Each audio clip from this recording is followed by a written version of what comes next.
RCF Finistère, l'invité de la rédaction. On va reparler du compteur communicant Linky qui remplace peu à peu les compteurs électriques traditionnels et qui continue de fédérer autour de lui un certain nombre d'opposants. C'est la technologie CPL et la peur des ondes qui interpellent le plus. Christophe, donc vous vous êtes entretenu avec des membres du collectif Stop Linky à Plouzané et au Conquet. Ils s'appellent Jean-Jacques Espenel et Joël Normand. Le collectif, c'est un groupe de personnes, de citoyens qui se sont réunis dès l'apparition de ce fameux compteur Linky qui a posé un tas de questions. La première question qui est posée, c'est que Enedis nous présente l'installation du compteur comme une obligation légale liée aux directives européennes et aux lois, et à la fameuse loi dite de transition verte. Or, lorsqu'on lit ces textes, on s'aperçoit que aucun texte ne parle du compteur Linky. Donc quand on dit que le compteur Linky est obligatoire, c'est un mensonge grossier. Alors, pourquoi le compteur Linky pour vous est dangereux ? Là, vous parliez de la loi, du caractère obligatoire, mais ça va au-delà de ça parce que vous avez des inquiétudes concernant la santé. Les inquiétudes sont vérifiées. Nous avons des témoignages de personnes qui sont devenues électrosensibles, c'est-à-dire qu'elles ne peuvent plus supporter le rayonnement des ondes électromagnétiques ou des ondes électriques d'ailleurs. Depuis l'installation de Linky ? Il y a les deux. Il y a des gens qui étaient déjà électrosensibles avant le Linky. Pour la simple et unique raison, c'est que le courant électrique rayonne à 50 Hz déjà. Et ben, ça signifie que vous allez avoir un rayonnement d'ondes électromagnétiques ou électriques qui vont avoir une incidence sur la santé. Il y a quand même un organisme bien connu qui l'a vérifié. EDF en 1983 a fait faire des essais et a dénoncé la nocivité du rayonnement électrique de basse fréquence, donc du 50 Hz, sur les êtres vivants et en particulier l'être humain.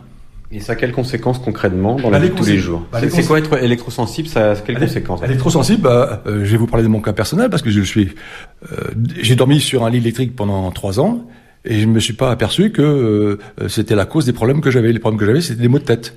Donc la médecine allopathique m'a bourré de médicaments inutiles.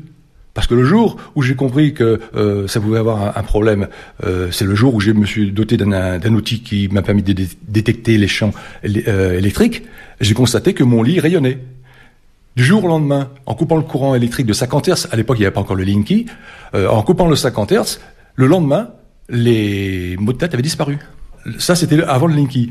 Lorsque le Linky est installé sur ma commune, alors que j'avais débranché mon lit et que j'avais plus de maux de tête, les maux de tête sont revenus. Donc j'ai mesuré avec mon détecteur et j'ai découvert qu'il y avait un courant qui passait au-dessus de ma tête avec le CPL. Le CPL, c'est le courant porteur en ligne qui justifie le nom de Linky. J'ai débranché tout le circuit électrique de ma chambre et depuis, tous les maux de tête ont disparu. Alors là, quand on parle du collectif Stop Linky, ça s'adresse à toutes les personnes qui se voient installer un compteur Linky chez elles, mais certaines sont électrosensibles, d'autres pas. Alors est-ce qu'à votre avis, il y a des dangers pour la santé pour les personnes qui ne sont pas électrosensibles ? Le problème est très simple. Il n'y a pas de personnes qui ne sont pas électrosensibles. On est tous électrosensibles. Tous les êtres vivants le sont. On l'est à des niveaux différents. Lorsque vous êtes confronté à la présence d'un faible courant, comme le 50 Hz, sur une durée longue, comme les nuits qui durent 8 heures, c'est-à-dire un tiers de la vie, et que vous êtes à proximité, par exemple, quand vous avez les prises qui sont les prises de lampe de chevet qui se trouvent à une quarantaine de centimètres de votre tête, vous pouvez devenir électrosensible. Parce que vous avez, dans le corps, on a un ensemble de structures qu'on appelle les magnétosomes, qui font que on est sensible aux champs électriques, naturels, enfin magnétiques, naturels ou artificiels. Et il y a un cancérologue bien connu qui s'appelle le professeur Belpomme, qui a mis au point un appareil, le seul appareil, c'était en 2015, le seul appareil en France, qui s'appelle un électroscan, qui permet de vérifier si vous êtes ou pas électrosensible. Et les personnes qui sont électrosensibles peuvent devenir au stade supérieur, c'est-à-dire ce qu'on appelle les EHS, électro-hypersensibles. C'est encore pire. Et ces personnes-là ne peuvent plus vivre dans l'environnement électromagnétique. Elles sont obligées de quitter leur appartement, leur maison, voire de la vendre. Et vous, Joël Normand, ici à Plouzané, on vous a installé un compteur Linky de manière autoritaire. C'est ce que vous dénoncez, c'est ça ? Voilà, tout à fait. Moi, j'avais fait, connaissant un petit peu ce que vient d'expliquer Jean-Jacques, je me suis opposé à l'installation de Linky. Donc, j'ai emmené un recommandé au maire de la commune, à Enedis. et à Solution 30, donc l'entreprise qui pose les compteurs. Je m'y étais opposé.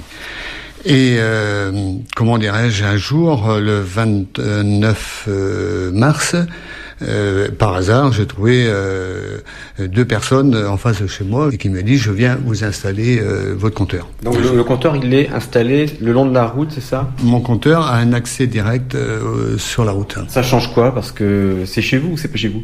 Il est chez moi, le compteur, mais la porte d'ouverture, quand on ouvre le compteur, si vous voulez, donne sur le trottoir. Si le compteur avait dû être installé à l'intérieur de votre domicile. Moi, je le laisse rentrer chez moi qui je veux. Je veux pas laisser quelqu'un rentrer chez moi s'il vient m'imposer un truc que je ne souhaite pas. Alors pourquoi est-ce que le compteur Linky vous fait peur à vous, puis à votre épouse, puis à votre famille aussi? Pour ce que vient d'expliquer Jean-Jacques tout à l'heure. Voilà, vous, alors, personnellement... J'ai un pacemaker. Et le pacemaker, écoutez, j'ai demandé donc à mes médecins, généralistes et cardiologues, avant que le compteur me soit posé, j'ai eu l'occasion de les voir, et j'ai posé la question, j'ai dit: écoutez, il est question qu'on mette des compteurs Linky, qu'en pensez-vous? Le cardiologue ami m'a dit, il faut le refuser, c'est pas bon pour vous. Ça veut dire que le cardiologue est au courant, le corps médical est au courant, principe de précaution, mais en même temps, il ne peut rien faire pour interdire la pose des compteurs. Tout à fait. J'ai eu des consignes comme quoi il fallait que je fasse attention au portable, pas de Wi-Fi dans la maison, pas de four micro-ondes, pas ceci, pas cela. D'accord? Pour les questions de bon fonctionnement de l'appareil. Donc chez moi, il n'y a pas ça. Et depuis le compteur Linky, est-ce qu'il y a quelque chose qui a changé au niveau du fonctionnement du pacemaker? Au niveau direct du fonctionnement du pacemaker, non, heureusement, parce que le pacemaker, il me maintient en vie, donc je serai pas là pour vous parler aujourd'hui. EDF qui vient installer un truc chez moi, ça les arrange financièrement, mais moi, ça me détruit ma vie, donc je me défends.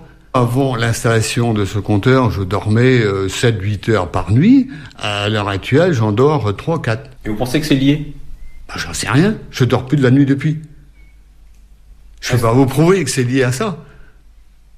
Mais toujours est-il que je ne passe plus une nuit, là je suis réveillé depuis 5 heures ce matin. Voilà, Jean-Jacques Espenel et Joël Normand, 2 opposants au compteur Linky. Ils étaient au Conquet à Plouzané, interrogés par Christophe Pluchon. Jeudi.